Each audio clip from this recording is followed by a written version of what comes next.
क्या आप जीवन में अपनी प्रगति से अटके हुए या असंतुष्ट महसूस कर रहे हैं? क्या होगा अगर अपनी वास्तविकता को बदलना आपके दृष्टिकोण को समायोजित करने जितना आसान हो? आज हम जेफ केलर द्वारा लिखी गई एटीट्यूड इज एवरीथिंग की खोज कर रहे हैं, एक ऐसी किताब जो आपकी मानसिकता और कार्यों को बढ़ाने का वादा करती है। यह समरी केवल एक सिंहावलोकन नहीं है, यह जीवन को बदलने वाली अंतर्दृष्टि का प्रवेश द्वार है। आप सकारात्मक सोच की शक्ति और असफलताओं को स्वीकार करने के महत्व को जानेंगे, जो आपके सपनों को प्राप्त करने की दिशा में आवश्यक कदम हैं। और सबसे अच्छी बात यह है कि आप इन सभी अंतर्दृष्टियों को एक भी पृष्ठ पलटे बिना प्राप्त कर सकते हैं। अपने शब्दों और विचारों में छोटे छोटे समायोजन कैसे नई संभावनाओं को खोल सकते हैं, यह जानने के लिए अंत तक हमारे साथ बने रहें। क्या आप गिलास को आधा खाली से आधा भरा हुआ देखने के लिए तैयार हैं? आइए एक साथ मिलकर एक पूर्ण और सफल जीवन के रहस्यों को जानें। यदि आप अटके हुए महसूस करने से थक गए हैं और यह सुनिश्चित नहीं कर पा रहे हैं कि कहां से शुरू करें, तो यह पुस्तक आपकी मार्गदर्शिका है। यह नकारात्मकता में फंसे किसी भी व्यक्ति के लिए महत्वपूर्ण है, जो सकारात्मक दृष्टिकोण विकसित करने और विकास के अवसरों को जब्त करने की रणनीति प्रदान करती है। अपनी वास्तविकता को आकार देने के लिए अपने विचारों का उपयोग करना सीखें। सही शब्दों को चुनने की कला की खोज करें और कार्रवाई करने की शक्ति को समझें। क्या आप ज्ञान की दुनिया में गोता लगाने के लिए तैयार हैं, जो आपको बढ़ने और सफलता की नई ऊंचाइयों तक पहुंचने में मदद करेगी? हेलो दोस्तों, मैं आरती चौधरी आपका भगीरथ ऑडियो हब चैनल में स्वागत करती हूं। आइए इस बुक समरी को शुरू करते हैं। भाग 1, सफलता मन से शुरू होती है। आपका दृष्टिकोण दुनिया के लिए आपकी खिड़की है। दृष्टिकोण वह लेंस है जिसके माध्यम से आप दुनिया को देखते हैं। दो लोग एक ही समय में एक ही चीज का अनुभव कर सकते हैं, फिर भी इसके बारे में अलग अलग महसूस कर सकते हैं। यह सब उनके दृष्टिकोण पर निर्भर करता है। जब हम बच्चे थे तो हमने जीवन की शुरुआत एक साफ और सकारात्मक दृष्टिकोण के साथ की थी। हमारा मानना था कि चाहे हम कितनी भी बार गिरें, हम फिर भी दौड़ सकते हैं, चल सकते हैं और साइकिल चला सकते हैं। हमने अपनी असफलताओं के लिए कभी दुनिया को दोष नहीं दिया। जैसे जैसे हम बड़े हुए, हमारे माता पिता, दोस्त और शिक्षक हम में कई खामियां और दोष निकालने लगे। इसने हमारी सोच को कोहरे की तरह धुंधला कर दिया, हमारे दृष्टिकोण को धुंधला कर दिया। इसलिए हम अब दुनिया को बचपन की मासूमियत से नहीं देख सकते। यह सकारात्मकता हमारे पिछले अनुभवों से अस्पष्ट हो जाती है। बाहरी कारक या अन्य लोग आपको कुछ समय के लिए प्रेरित कर सकते हैं, लेकिन इसे लंबे समय तक बनाए रखना भीतर से आना चाहिए। आपको लग सकता है कि आपके पास अपना दृष्टिकोण बदलने की शक्ति नहीं है ना? लेकिन आप गलत हैं, क्योंकि इतिहास ने साबित कर दिया है कि आपसे पहले जिन्होंने भी कोशिश की है, वे इसमें सफल हुए हैं। आइए एक ऐसी कहानी सुनते हैं जो साबित करेगी कि अपना नजरिया बदलना हर किसी के लिए पूरी तरह संभव है। विक्टर फ्रैंकल नाजी मृत्यु शिविर में कैदी थे। उन्होंने हर दिन भूख और ठंड का सामना किया। उन्होंने अनगिनत कष्ट सहे। वहां के अमानवीय अनुभवों के कारण उनका पूरा परिवार या तो शिविरों में या गैस चैम्बर में मर गया, जिससे उनका दुख कई गुना बढ़ गया। उनका जीवन दुख का पर्याय बन गया था। अगर आप ध्यान से सोचें तो उनके जीवन में ऐसा कुछ भी नहीं था जो उन्हें जीने की उम्मीद या कारण दे सके। वे असल जिंदगी में नरक में जी रहे थे। उनकी जगह कोई और होता तो शायद सारी उम्मीदें खो देता, लेकिन उन्होंने कभी हार नहीं मानी। उनका मानना था कि हमारा नजरिया ही सब कुछ परिभाषित करता है। उनका मानना था कि भले ही उनसे बाकी सब कुछ जबरन छीन लिया जाए, लेकिन अगर उनके पास एक चीज बची रहे तो वे आराम से जिंदा रह सकते हैं। वह है चुनने की शक्ति। चुनने की शक्ति ही हमारा नजरिया है। कैद में रहने के बावजूद उन्होंने हर चीज से सीखा। उन्होंने जो सबसे महत्वपूर्ण सबक सीखा वह यह था कि आपकी परिस्थिति चाहे जो भी हो, इससे कोई फर्क नहीं पड़ता। इससे ज्यादा महत्वपूर्ण यह है कि आप इसे किस तरह देखते हैं। जेल में रहना आसान नहीं है। कैदियों के साथ बहुत कठोर व्यवहार किया जाता है। विक्टर ने ध्यान से देखा कि इस कठोर व्यवहार ने दूसरे कैदियों को कैसे प्रभावित किया। इन परिस्थितियों ने सभी को बदल दिया, लेकिन विक्टर ने इसे खुद पर हावी नहीं होने दिया। उनका मानना था कि भोजन, नींद, शारीरिक या मानसिक स्वास्थ्य की कमी यह तय नहीं करती कि हम कौन हैं या भविष्य में हम क्या बनेंगे। एक सफल व्यक्ति की तरह जीवित रहने का एकमात्र तरीका सकारात्मक दृष्टिकोण अपनाना है।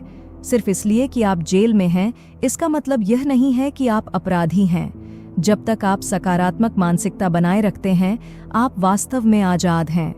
मृत्यु शिविरों में, जहां इंसानों के साथ जानवरों से भी बदतर व्यवहार किया जाता था, जो किसी को भी अंदर तक हिला देता था, विक्टर न केवल बच गया, बल्कि पहले से ज्यादा मजबूत होकर उभरा। वह मनोविज्ञान के क्षेत्र में एक प्रसिद्ध व्यक्ति बन गया और एक अनूठी पहचान स्थापित की। उनकी सबसे ज्यादा बिकने वाली किताब मैन्स सर्च फॉर मीनिंग उनके ज्ञान और गहन समझ को दर्शाती है। आप एक मानव चुंबक हैं। कई अन्य लोगों की तरह आपने भी अक्सर सोचा होगा कि क्यों केवल कुछ ही लोग सफलता प्राप्त करते हैं जबकि अन्य नहीं। इसका उत्तर सरल है। हम वही हैं जो हम सोचते हैं कि हम हैं।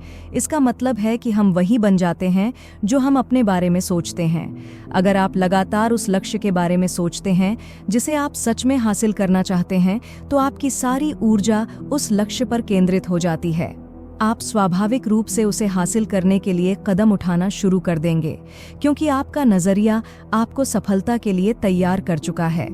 जब हम किसी चीज पर दृढ़ विश्वास करते हैं, तो हम उसे अपनी ओर आकर्षित करना शुरू कर देते हैं। जब हम सच में मानते हैं कि हम कुछ भी हासिल कर सकते हैं और यह विचार हमारे दिमाग में घर कर जाता है, तो हम उसे हासिल कर ही लेते हैं। अगर आपका लक्ष्य सकारात्मक नजरिया विकसित करना है, तो आपको इसके बारे में सिर्फ कुछ सेकंड के लिए नहीं, बल्कि पूरे दिन सोचना चाहिए। इस किताब के लेखक जेफ केलर ने अपनी कहानी साझा की कि कैसे वे एक रियल एस्टेट के मालिक बने। उनका सपना तब शुरू हुआ जब उन्होंने अपने शहर के लोगों को एक के बाद एक प्रॉपर्टी में निवेश करते और कई गुना रिटर्न कमाते देखा। जी हाँ, रियल एस्टेट के मालिकों को कई मुश्किलों का सामना करना पड़ता है, लेकिन वे अच्छा खासा मुनाफा भी कमाते हैं। जेफ उनमें से एक बनना चाहते थे। यह सपना उनके दिमाग में हमेशा रहता था। हालांकि वे पहला कदम नहीं उठा पाए क्योंकि उन्हें असफल होने का डर था। उन्होंने हर संभावित बाधा के बारे में सोचा। उन्होंने किराएदारों से निपटने की समस्याओं, किराए के मुद्दों और कई अन्य समस्याओं पर विचार किया। वह अपने लक्ष्य के बारे में नकारात्मक दृष्टिकोण से सोच रहे थे, लेकिन एक बार जब जेफ ने दृष्टिकोण की शक्ति के बारे में किताबें पढ़ना शुरू किया, तो उनकी मानसिकता बदल गई। 1986 में उन्होंने फैसला किया कि वह उस साल 2 संपत्तियों में निवेश करेंगे। अब उन्हें डर नहीं था। वह सकारात्मक दृष्टिकोण के साथ अपने सपने की ओर बढ़ रहे थे। 6 महीने तक उन्होंने बार बार उस साल 2 घर खरीदने के बारे में सोचा। हर शाम वह घरों की तलाश के लिए रियल एस्टेट एजेंटों से मिलते थे। उन्होंने जल्दबाजी नहीं की। वह धैर्य के साथ आगे बढ़े और अपने सपने को साकार करने के लिए कदम उठाए। और जैसा कि उन्होंने चाहा, साल खत्म होने से पहले उन्होंने 2 संपत्तियां खरीद लीं। अगर उनका नजरिया नहीं बदला होता, तो यह संभव नहीं होता। अपनी सोच के नजरिए को बदलकर आज वह एक सफल रियल एस्टेट मालिक हैं। उन्होंने वाकई अपने सपने को साकार किया। सफलता के लिए अपने रास्ते की कल्पना करें।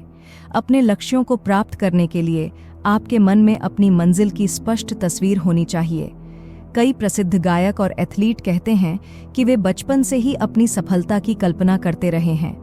हमारे दिमाग में चलने वाली ये छवियां एक फिल्म बनाती हैं जो हमारे अतीत के बारे में बहुत कुछ बता सकती हैं। सिर्फ आप ही अपनी बनाई मानसिक छवियों को नियंत्रित कर सकते हैं, कोई और नहीं कर सकता। बचपन में हमारे दिमाग में कोई मानसिक पृष्ठभूमि या व्यवस्था नहीं थी। हम बेहद सकारात्मक थे और मानते थे कि हम कुछ भी कर सकते हैं, जैसे कि पूरी दुनिया हमारी है और कोई भी हमें रोक नहीं सकता। जैसे जैसे हम बड़े होते हैं, हमारे अनुभव अक्सर हमारे खुद पर विश्वास को धुंध की तरह धुंधला कर देते हैं। जब भी हम कुछ नया करने की कोशिश करते हैं, तो हमें पिछली असफलताएं याद आती हैं और हम कोशिश भी नहीं करते। बार बार असफलताएं हमारी मानसिक क्षमता को नकारात्मकता से भर देती है। इन परिणामों के लिए आप ही जिम्मेदार हैं। अगर आपने कोई नकारात्मक छवि बनाई है, तो सिर्फ आप ही उसे सकारात्मक में बदल सकते हैं। इसलिए आराम करें और अपनी कहानी की एक नई सकारात्मक छवि बनाएं। इस विजुअलाइजेशन में अपनी सभी इंद्रियों को शामिल करें ताकि इसे अंदर से महसूस कर सकें। रॉबर्ट इसका एक बेहतरीन उदाहरण है। उन्हें जज के पद के लिए नामांकित किया गया था। बचपन से ही उनका सपना एक सफल जज बनने का था। जब उन्हें नामांकित किया गया तो वे खुश और बेहद नर्वस दोनों महसूस कर रहे थे, और उन्होंने पाया कि वे दिन ब दिन और भी नर्वस होते जा रहे थे। रॉबर्ट इस पद के लिए वास्तव में योग्य थे। उनमें चुनाव जीतने की क्षमता और उच्च संभावना थी। चूंकि जेफ उनके मित्र थे, इसलिए उन्होंने रॉबर्ट को जीवन बदलने वाली सलाह दी। जेफ ने सुझाव दिया कि रॉबर्ट को अपने हस्ताक्षर में जज जोड़ना चाहिए, जिससे वह जज रॉबर्ट जोन्स बन जाए, और इस हस्ताक्षर को ऐसी जगह रखें जहां यह हमेशा उनकी नज़र में आए। इसलिए रॉबर्ट ने एक कागज पर हस्ताक्षर किए और उसे अपने बटुए में रख लिया। उनका अपना हस्ताक्षर उन्हें लगातार उनके सपने की याद दिलाता रहा, भले ही उन्हें पूरी तरह से पता नहीं था कि यह मानसिक छवि उन्हें जज बनने के लिए तैयार कर रही थी। इससे उनके मस्तिष्क में और भी मजबूत छवियां बनने लगीं। उन्हें यकीन हो गया कि वह वास्तव में एक जज हैं। अब इस छवि को वास्तविकता में बदलने के लिए उन्होंने कार्रवाई शुरू कर दी। उन्होंने अपने अभियान में पूरी ताकत से भाग लिया और अपने वोटों को अधिकतम करने के लिए अपनी पार्टी को सर्वश्रेष्ठ प्रदर्शन करने के लिए प्रेरित किया। रॉबर्ट पहले से ही एक मजबूत व्यक्तित्व वाले थे, जिनके जीतने की संभावना बहुत ज्यादा थी, लेकिन इन छवियों ने उन्हें और भी मजबूत बना दिया। एक बार जब ये छवियां सकारात्मक दृष्टिकोण में बदल जाती हैं, तो आपको जीवन में जो कुछ भी आप चाहते हैं उसे बनाने से कोई नहीं रोक सकता। प्रतिबद्धता करें और आप पहाड़ों को हिला देंगे। प्रतिबद्धता के बिना किसी भी लक्ष्य को प्राप्त करना असंभव है। यह हमारी उपलब्धियों का सबसे महत्वपूर्ण हिस्सा है। सच्ची प्रतिबद्धता का मतलब है अपने लक्ष्य तक पहुंचने के लिए कुछ भी करने की इच्छा रखना। यह प्रतिबद्धता किसी जादू से कम नहीं है। जब आप अपने सपने पर ध्यान केंद्रित करना शुरू करते हैं, तो आप देखेंगे कि उस सपने तक पहुंचने के नए रास्ते खुलने लगते हैं। ये रास्ते हमेशा से थे, लेकिन जब आप किसी चीज के लिए प्रतिबद्ध होने लगते हैं, तो आप उसे आकर्षित करना शुरू कर देते हैं। हालांकि सिर्फ प्रतिबद्धता ही सब कुछ नहीं है। जिंदगी आपके रास्ते में कई बाधाएं खड़ी करके आपकी परीक्षा लेगी। आपको धैर्य और अडिग रवैया बनाए रखना चाहिए।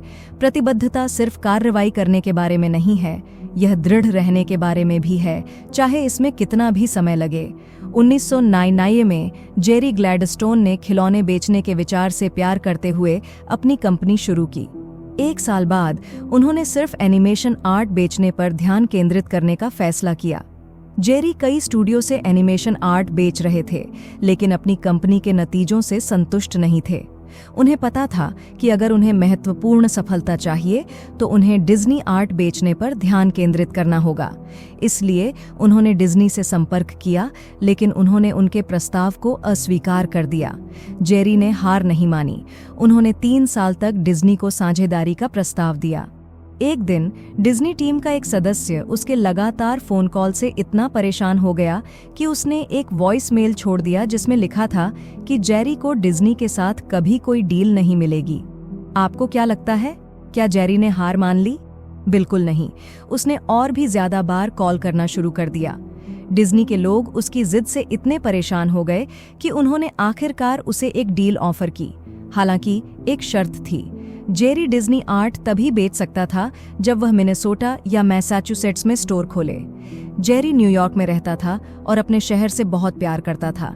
अनिच्छा से अगले ही दिन वह बोस्टन, मैसाचुसेट्स के लिए निकल पड़ा। उसे वहां एक जगह मिल गई और उसने फिर से डिज्नी को कॉल किया। जब टीम ने उसकी प्रतिबद्धता देखी तो वे प्रभावित हुए और उसे डिज्नी प्रोग्राम में शामिल होने के लिए आमंत्रित किया। 1 साल बाद उसे न्यूयॉर्क में भी स्टोर खोलने की अनुमति मिल गई और 10 साल बाद जेरी एनिमेशन आर्ट के दुनिया के सबसे बड़े विक्रेताओं में से एक बन गया। भाग 2, अपने शब्दों पर ध्यान दें। आपके शब्द एक राह दिखाते हैं।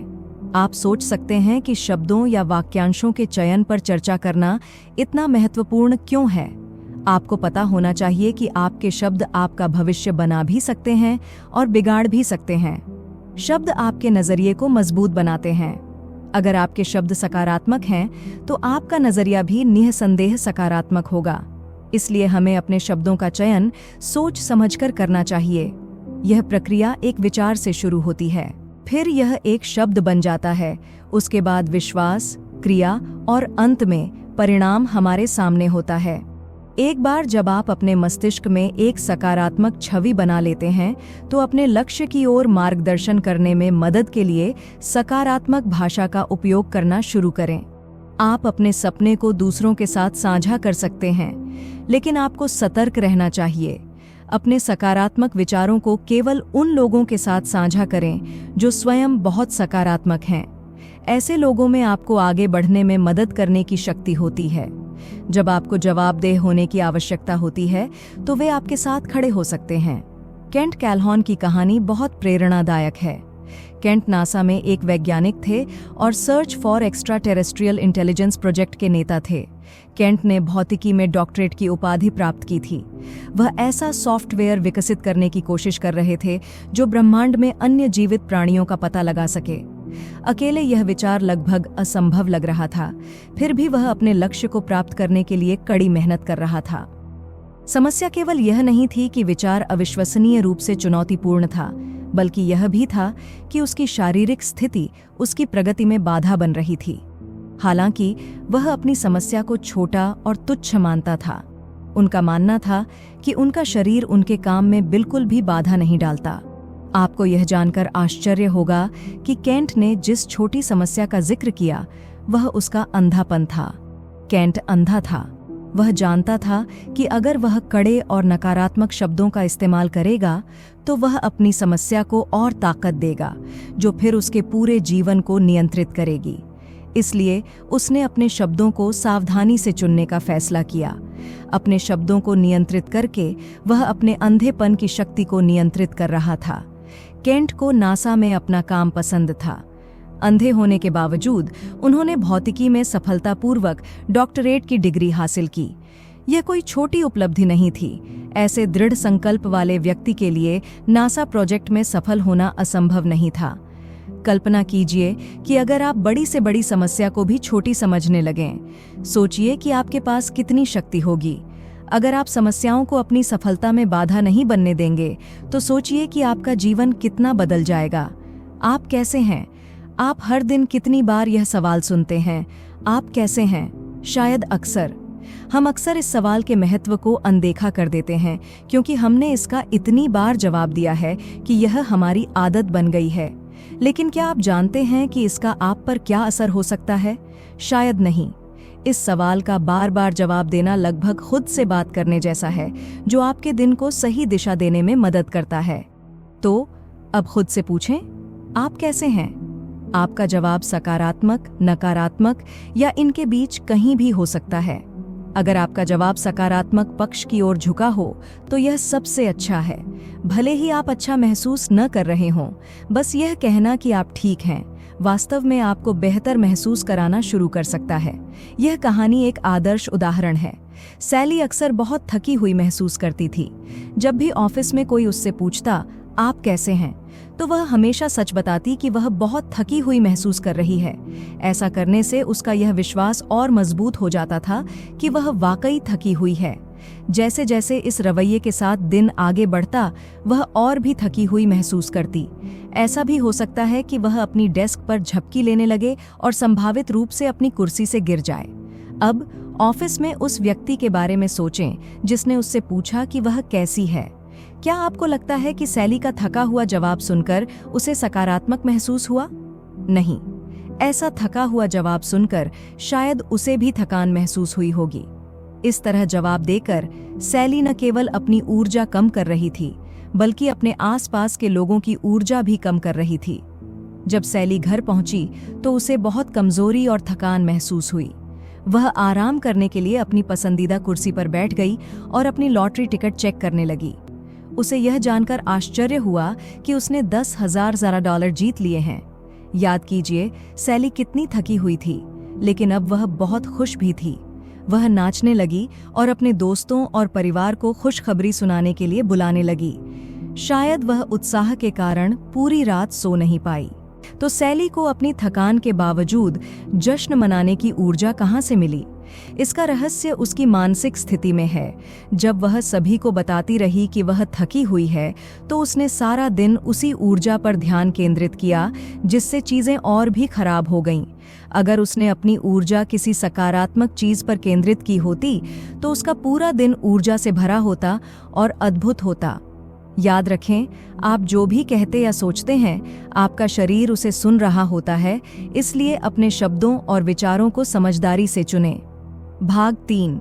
स्वर्ग उन लोगों की मदद करता है जो सकारात्मक लोगों के साथ जुड़ते हैं।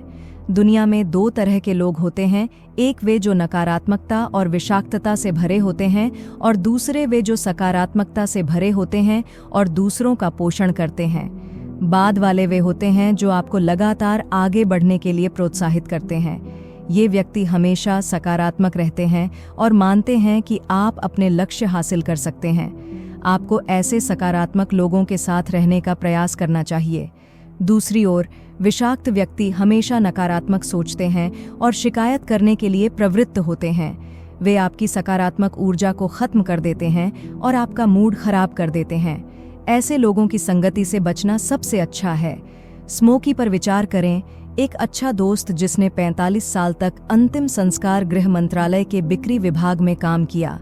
जब हम अंतिम संस्कार या स्मारक सेवाओं के बारे में सुनते हैं तो हम मान सकते हैं कि मृत्यु से घिरे होने से कोई व्यक्ति नकारात्मक हो सकता है। हालांकि स्मोकी के बारे में सच्चाई इसके बिल्कुल विपरीत थी। उनका दृष्टिकोण अविश्वसनीय रूप से सकारात्मक था।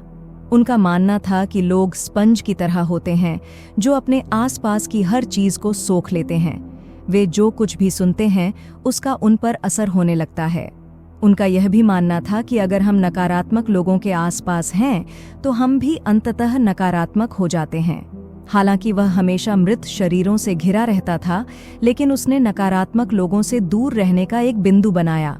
उनका मानना था कि सकारात्मक बने रहने के लिए हमें अपने दोस्तों और परिवार के सदस्यों को समझदारी से चुनना चाहिए, खासकर उन लोगों को जिनके साथ हम अपना अधिकांश समय बिताते हैं। अपने डर का सामना करें और आगे बढ़ें। कभी-कभी जब हम अपने सपनों को प्राप्त करने के करीब होते हैं तो हमें ऐसी बाधाओं का सामना करना पड़ता है जो हमें डराती हैं। अक्सर ये समस्याएं छोटी हो सकती हैं, लेकिन वे हमारे डर के कारण बड़ी लगती हैं। यदि आप सफल होना चाहते हैं तो आपको उन चीज़ों को करने के लिए तैयार रहना चाहिए जो आपको डराती हैं। डर प्रक्रिया का एक हिस्सा है और आप अपने कंफर्ट जोन से बाहर निकले बिना अपने सपनों को हासिल नहीं कर सकते। जब आप कुछ नया करने की कोशिश करना चाहते हैं और डर महसूस करते हैं तो स्थिति के बारे में ध्यान से सोचें। अपने डर की जड़ को समझने की कोशिश करें ताकि आप इसे नियंत्रित कर सकें। हमेशा याद रखें, अगर कोई ऐसी चीज़ है जिसे आप वाकई करना चाहते हैं लेकिन डर के कारण उससे बच रहे हैं तो आप बहुत कुछ खो सकते हैं। आप एक पल के लिए राहत महसूस कर सकते हैं, लेकिन एक इंसान के रूप में आपका आत्मसम्मान और विकास बहुत कम हो जाएगा। अपने डर को हावी न होने दें, खड़े होने और आगे बढ़ने का साहस रखें। आइए एक ऐसी महिला की कहानी सुनें जो अपने डर को नियंत्रित करना जानती थी। डॉटी 32 साल तक हाई स्कूल टीचर रहीं। उनका सपना मनोरंजन के क्षेत्र में काम करना था, लेकिन उन्होंने अपने डर के कारण कभी कोई कदम नहीं उठाया। उन्होंने शिक्षण को चुना क्योंकि यह एक सुरक्षित पेशा लगता था। पढ़ाने के दौरान भी उनके दिल में प्रदर्शन करने का सपना जिंदा था। वह एक दिन कलाकार बनने का सपना देखते हुए गाने लिखती और गाती रहीं। जब गर्मी का मौसम शुरू हुआ तो एक दिन उन्होंने फैसला किया कि उन्हें अपने सपने को पूरा करना है और अपनी नौकरी छोड़ देनी है। वह शो बिजनेस में अपनी पहचान बनाने के लिए दृढ़ थी, लेकिन फिर वास्तविकता सामने आई। उसने अपनी नौकरी छोड़ दी थी और अपने सपने की ओर पहला कदम उठाने से डर रही थी। डॉटी ने अपने डर के आगे घुटने टेक दिए और वापस पढ़ाने चली गई। हालांकि उसका सपना मरा नहीं था, उसे संगीत से बहुत प्यार था। 6 महीने बाद वह सेवानिवृत्त हो गई और उसने अस्वीकृति के अपने डर का सामना करने का फैसला किया। 50 की उम्र में भी उसने सफलतापूर्वक अपना संगीत शो चलाया। 60 साल की उम्र में उसने अपना पहला संगीत एल्बम रिलीज किया। उसने न्यूयॉर्क शहर के बार और क्लब में भी प्रदर्शन किया। डॉटी को अपने करियर पर बहुत गर्व था। वह बहुत खुश थी। बुढ़ापे में भी उसने अपना जीवन पूरी तरह से और खुशी से जिया, क्योंकि उसके पास अपने सपने को हकीकत में बदलने का साहस था। बाहर निकलो और असफल हो जाओ। पहले हमने खुद को आगे बढ़ने के लिए चुनौती देने के महत्व पर चर्चा की। कभी कभी कुछ नया करने की कोशिश करना डरावना हो सकता है, लेकिन परिणाम चाहे जो भी हो, हमें बहादुर होने की जरूरत है। हाँ, हम असफल होंगे, जैसा कि हमसे पहले कोशिश करने वाले अधिकांश लोग हुए हैं, लेकिन इसका मतलब यह नहीं है कि हमें कोशिश नहीं करनी चाहिए या आगे बढ़ना बंद कर देना चाहिए। अगर कोई सपना है जिसे हम सच में हासिल करना चाहते हैं, तो हमें उसे 1 बार, 2 बार, यहाँ तक कि 100 बार भी आजमाना चाहिए, जब तक कि हम सफल न हो जाएं। आइए जैक और मार्क की कहानी के बारे में जानें। उन्होंने एक किताब का सह लेखन किया और इसे प्रकाशित करना चाहते थे, जिसका लक्ष्य 3 महीने के भीतर प्रक्रिया को पूरा करना था। उन्होंने किताब को एक प्रकाशक को भेजा, जिसने इसे अस्वीकार कर दिया। उन्होंने फिर से कोशिश की, लेकिन फिर से मना कर दिया गया। उन्हें कुल 33 बार अस्वीकृति का सामना करना पड़ा। कोई और भी हार मान सकता था, लेकिन वे डटे रहे। अंत में उन्होंने अपनी पुस्तक दूसरे प्रकाशक को भेजी, जिसने इसे तुरंत स्वीकार कर लिया। उनका लक्ष्य 3 महीने में इसे हासिल करना था, लेकिन उन्हें 3 साल लग गए।